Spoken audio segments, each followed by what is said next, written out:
So what I love about using Tensile is over other resins is its durability and its strength. Capabilities of printing pretty much anything with high quality details.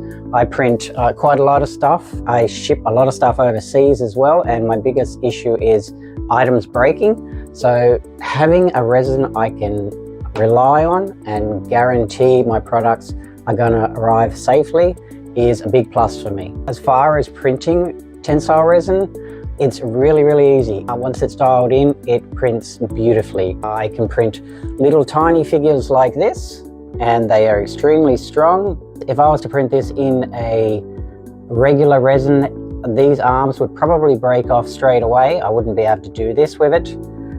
So from small stuff to big stuff to some very fine stuff, like this figure here. This is a prawn from District 9. This is a painted version I just finished up, so that's what it looks like raw and how it looks painted. As far as supporting it, I found it very easy. I could actually use very fine tips on a figure like this, and even removing supports were very easy. They just snapped off and barely left any marks on the back. You could pretty much even paint that if you wanted to straight away, or just give that a quick little sand up and it's good to go. As far as the quality goes, it's outstanding. I love it. The first print was this Slimer, and I just fell in love with the quality. The very fine details just are so crisp.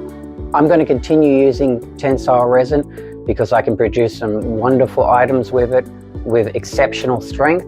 I have something I can finally rely on. I can guarantee my products. If you have any issues with the smell of other resins, Tensile is actually infused with a little bubble gum, so it actually smells really nice.